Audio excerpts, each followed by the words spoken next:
is another, sad episode جی پاکستان کی governance کی تاریخ کے اندر. یہ جو آپ نے مثال دی ہے نا، یہ ان افسروں کی تھی جو 59-60 ایئر اولڈ کے ہوتے تھے. بعض ہاں جی ہاں جی ہاں جی لیٹ سروس میں آئے ہوتے تھے، بچوں کی شادیاں نہیں ہوتی تھی، بچے جی جی یونیورسٹی کے اندر تعلیم تھی، تو انہوں نے کہا کہ 1-2 سال چاہے کسی کھڈے لائن لگا دیں، کیونکہ گریڈ 21-22 میں تو 20 میں تو پہنچے ہوتے تھے، تو ان کو تنخواہ ملتی رہے گی، سرکاری گھر ملا رہے گا. ہاں ٹھیک ہے نا. جاوید صاحب کی یہ مجبوری نہیں ہے. جاوید صاحب جو ہیں وہ مطلب 70s کے اندر ہیں. وہ مطلب جج رہ چکے ہیں سپریم کورٹ کے، ریٹائر ہو چکے ہیں وہاں سے 65 سال کی عمر میں. اس کے بعد اب یہ نوکری کر رہے ہیں. سوال یہ ہے کہ عمران خان صاحب مسلسل یہ بتانے کی کوشش کر رہے ہیں کہ ان کے لیے پرسنالٹیز زیادہ امپورٹنٹ ہیں، ادارے جن کو وہ کہتے تھے میں مضبوط کروں گا وہ امپورٹنٹ نہیں ہے. اگر فرض کیا آپ ان کی جو اپوائنٹمنٹ ہے، جو ہمارے پاس اطلاعات ہیں وہ آپ کے پاس بھی ہوں گی، کہ انہوں نے کہا کہ ہم ابھی کوئی نیا چیئرمین نہیں لا رہے، انہی کو رکھیں گے جب تک کہ نیا چیئرمین جو ہے وہ کوئی سلیکٹ یا الیکٹ نہیں ہو جاتا. اب سلیکشن اس لیے نہیں ہو سکے گی کہ عمران خان جو ہے وہ شہباز شریف سے بات کرنے کے لیے تیار نہیں ہے. اب سیڈلی شہباز شریف صاحب جو ہیں یا تو ان کو چینج کر دیا جائے، وہ اپوزیشن لیڈر نہ رہیں. ٹھیک ہے نا. اب یہ کہنا کہ چونکہ اپوزیشن لیڈر کے کیسز نیب کے سامنے لگے ہوئے ہیں تو میں اس کے ساتھ کیسے بات کروں. انہوں نے کہا دیکھیں جو آئین کہتا ہے وہ تو آپ کو ماننی پڑے گی. آپ آرڈیننس کے اوپر آرڈیننس لا کے جو ہے کرنا چاہیں گے، یہ قانون اجازت نہیں دیتا اس چیز کی. لیکن عمران خان سے یہ بتا رہے ہیں کہ وہ تمام مسائل جو پارلیمنٹ میں ڈسکس ہونے ہیں وہ پارلیمنٹ میں ڈسکس نہیں کرنے، جو کیبنٹ میں ڈسکس ہونے ہیں وہاں پر وہ صرف بیٹھے ہوئے ہیں.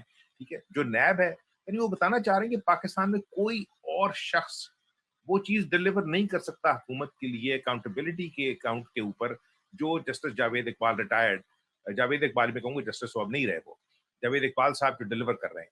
یہ اسی طرح ہے کہ جیسا آپ پاکستان کی آرمی کی تاریخ کے اندر کیونکہ مارشل لاء ایڈمنسٹریٹر 10-10 سال بیٹھے رہے ہیں.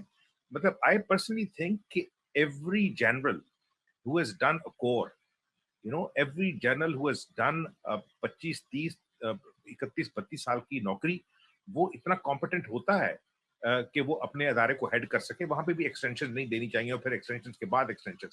لیکن یہاں مسئلہ پھر وہیں آ جاتا ہے. Imran Khan because he is more like a person than a party.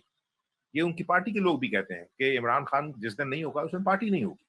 یہ چلیں ہم باقی پارٹیوں پہ بھی اعتراض کر سکتے ہیں. سوال یہ پیدا ہوتا ہے کہ اگر تو پرسنالٹیز کو دیکھنا ہے تو پھر اس ملک کے اندر ادارے کھڑے نہیں ہوں گے. اور اگر پاکستان کے اندر ادارے کھڑے نہیں ہوں گے تو سیڈلی یہ ملک آگے نہیں چلے گا. میں آپ کو بتا رہا ہوں.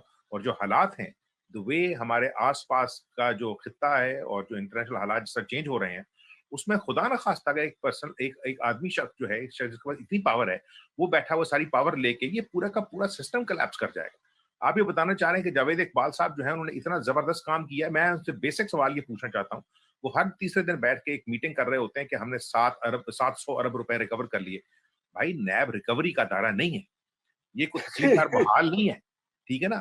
آپ نے یہ سارے کے سارے پیسے جو ہیں یہ مختلف ڈیلیں کر کے لیے ہیں.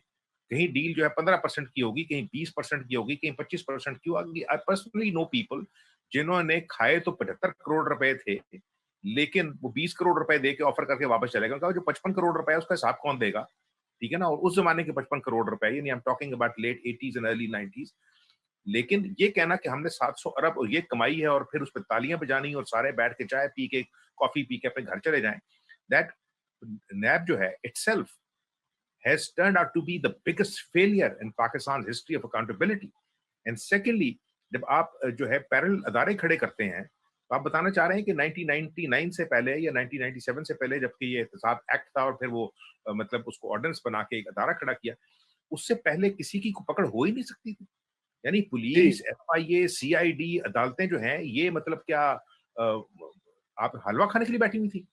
ٹھیک ہے نا. اور آپ ساری کی ساری چیزیں اور پھر آپ دیکھیں نا جتنے ریکور کیے ہیں اور جتنے رانگ کیسز کے اندر انہوں نے اپنا جو انٹرنیشنلی منہ کالا کرایا ہے براڈ شیٹ کے کیس کے اندر اور جو باقی کیسز کے اندر ہو رہا ہے، ٹھیک ہے نا، وہ پیسے کس طرف جائیں گے. یعنی آپ یہ دیکھیں کہ جس ادارے کے پاس ایک بیسک کانٹریکٹ لکھنے کی ابیلٹی نہ ہو اور اس کے اندر جو لوگ چیف پروسیکیوٹر ہوں وہ بعد میں انہی اداروں کے ساتھ جا کے باہر کام کرنے لگیں جن سے مدد لی گئی تھی، جن کو پیسے دیے گئے ہیں، ملینز آف پاؤنڈز پے کیے گئے ہیں، تو یہ ادارہ جو ہے اٹس اے فیلئر. اس کے اندر جیسے جاوید اقبال اگر اپنے چھاتی کو تمغہ لگانا چاہتے ہیں یہ ان کا پریروگیٹو ہے.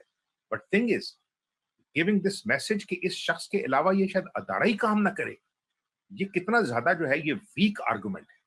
And I personally think if